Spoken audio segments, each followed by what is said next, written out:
Participer à ces rencontres, c'était important, enfin c'est important parce qu'il y a une réflexion essentielle qui est posée autour du devenir du monde associatif et de l'éducation populaire aujourd'hui. Et au moment où je suis en train de mettre en place au sein du Conseil régional de Rhône-Alpes, dans le cadre de ma délégation et avec d'autres délégations concernées par les enjeux qui entourent l'action du monde associatif, puisque la vie associative, ce n'est pas l'apanage de ma seule délégation, c'est par excellence et par définition un objet transversal. Donc je suis en train de mettre en place une nouvelle politique publique, donc régionale en faveur de la vie associative et l'éducation populaire, dans le contexte de crises multiples qu'on a évoquées hier, économiques, sociales, écologiques, et puis une vraie crise politique et démocratique qui malmène les acteurs bénévoles et salariés qui construisent chaque jour sur les territoires des actions innovantes qui font sens pour des projets de société et qui sont riches d'innovation. Alors pour moi, la question est de savoir quelle politique régionale je vais mettre en place et avec les acteurs concernés. Pour faire lien avec cette rencontre, la rencontre organisée par Récit et ce que je souhaite mettre en place, j'espère pouvoir mettre en place dès le mois de novembre prochain, dès la fin du mois de novembre, des rencontres associatives qui soient aussi riches de questionnements, de réflexions et de propositions pour assurer le tournant des politiques publiques qu'on pourrait mettre en œuvre en faveur de la vie associative et l'éducation populaire. Donc, deux mots de ces rencontres associatives, en fait, je lance une large concertation qui démarre déjà via un forum internet, le forum qui a été conçu via le site du Conseil régional rhône-alpin, des rencontres associatives avec des groupes de travail, des ateliers qui permettront aux acteurs associatifs, bénévoles ou salariés de réfléchir le devenir de ces politiques régionales, de notre politique régionale, pour ce qui concerne notamment l'évolution de l'emploi associatif, la formation des acteurs associatifs, bénévoles et salariés. Et nous savons tous que les bénévoles sont un peu sont le pilier de l'action citoyenne et on a raison de toujours reconnaître le travail des bénévoles, mais d'encourager également le travail des bénévoles. Alors à nous de définir des outils nouveaux qui permettront d'accompagner au mieux sur les territoires le travail des bénévoles, peut-être, par exemple, pour ne donner que cet exemple-là, via la création d'un fonds mutualisé pour le bénévolat, une espèce d'un fonds coopératif qui permettrait aux acteurs associatifs, aux acteurs publics et peut-être à d'autres acteurs privés aussi, de nourrir, d'alimenter ce fonds pour que les initiatives citoyennes elles puissent perdurer sur les territoires. Il sera aussi beaucoup question de modes de collaboration qu'on veut mettre en place, nouveaux modes de collaboration qu'on veut mettre en place entre les acteurs associatifs et les collectivités territoriales. Il ne s'agit pas pour moi de dire que le monde associatif est en danger parce qu'il est menacé par une crise économique et financière. Il est aussi menacé par une crise d'idées, une crise de valeurs, une crise idéologique. Et j'ai envie qu'on mette un peu les pieds dans le plat et c'est vraiment l'objet de ces rencontres associatives qu'on va monter en Rhône-Alpes, à l'instar de tout le travail de Récit. L'objet, c'est vraiment de réinterroger aussi les pratiques associatives et l'enjeu pour moi, c'est de ne pas porter une politique régionale qui mettrait sous perfusion le monde associatif et qui limiterait aussi les capacités du pouvoir agir et du vouloir agir des citoyens. Il sera donc question de formation, d'emploi, de quels outils devons-nous inventer ou définir ou redéfinir pour nourrir ce lien entre cette coopération entre le monde associatif et les collectivités territoriales. Et pour le dire autrement, moi, j'ai pas envie de mettre en place des outils qui vont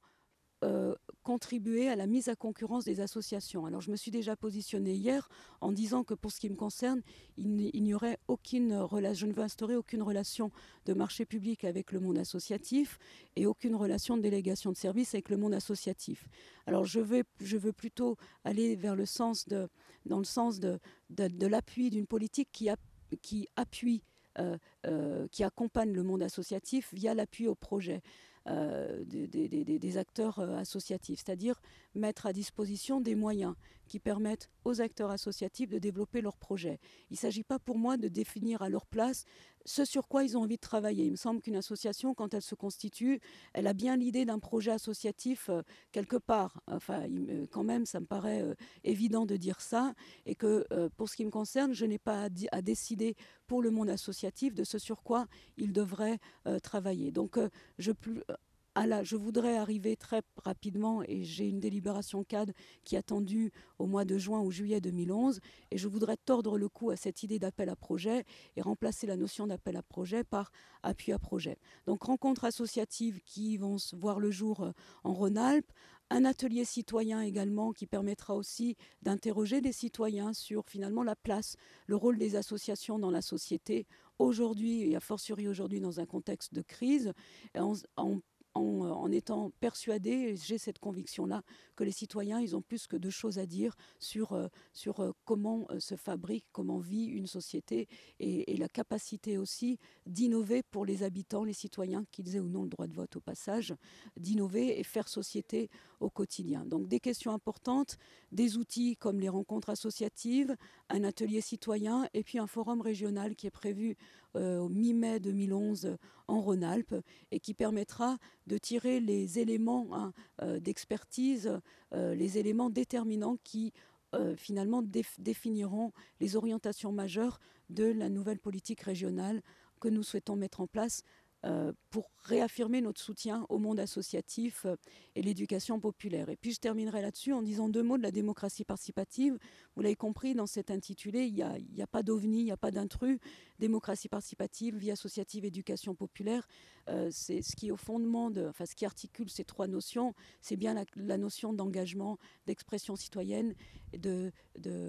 dialogue civil que nous devons, nous les élus, nous les collectivités territoriales, que nous devons maintenir, et notamment dans un contexte de crise multiple. Alors j'aime bien dire quand même l'approche que j'ai ou la conception que j'ai de la démocratie participative, parce que c'est franchement un beau concept, mais qui peut être un concept tarte à la crème et vite galvaudé, et qui pourrait s'éloigner des valeurs fortes qui sont au fondement de la démocratie participative. Moi, j'ai juste besoin de toujours dire, avant de m'engager dans une action dite de démocratie participative, la conception que j'ai. Je ne veux pas faire de la demi-démocratie participative, en oubliant, en évitant d'associer certains acteurs dans une démarche de dialogue civil, de dialogue citoyen, au prétexte que ces acteurs auraient des points de vue qui seraient opposés aux miens. L'intérêt de la démocratie participative, c'est la démarche. On ne sait pas du tout ce qui va en sortir de cette démarche, mais la démarche, c'est le dialogue, et qu'on doit veiller, nous les élus, à maintenir, et éviter le clash, bien sûr, mais à maintenir un dialogue avec l'ensemble des acteurs impliqués, et quel que soit leur niveau d'expertise dans une thématique ciblée. Dire également que pour moi, la démocratie participative, ce n'est pas un instrument de communication, ce n'est pas une belle vitrine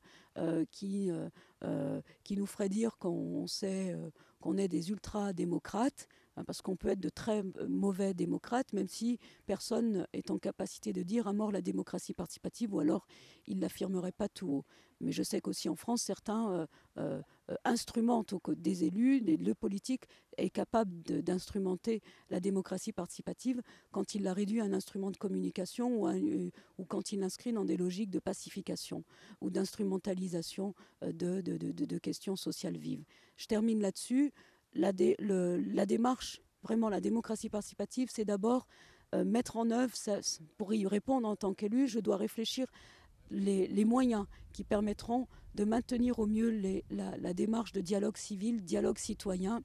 avec l'idée que pour moi, il n'y a pas de questions sociales tabou. Il n'y a que des questions sociales vives, et il faut qu'on se les prenne en pleine figure et qu'on réponde aussi avec les citoyens à la façon dont nous allons traiter ces questions sociales et comment nous allons déjà les interroger, ces questions. Donc pas de questions tabou, et c'est peut-être ce qui peut effrayer. La démocratie participative, elle effraie toujours l'élu, parce que parfois ils sont renvoyés on les renvoie à des questions difficiles Exemple, moi je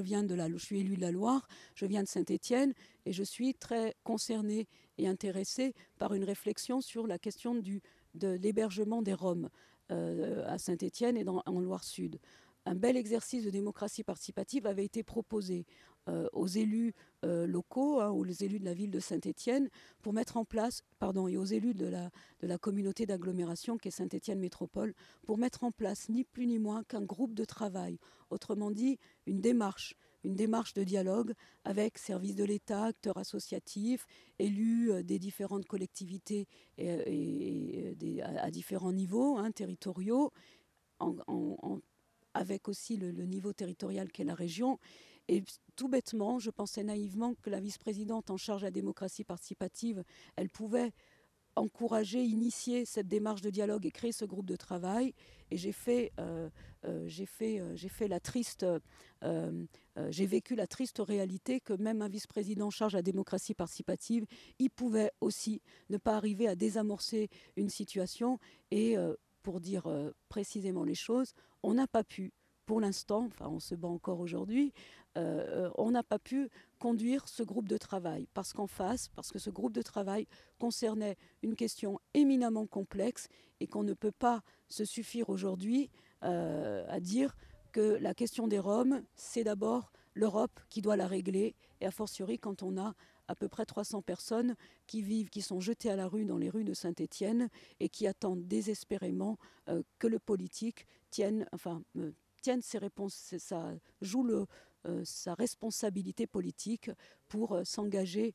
dans le traitement de ces questions en mettant en place à minima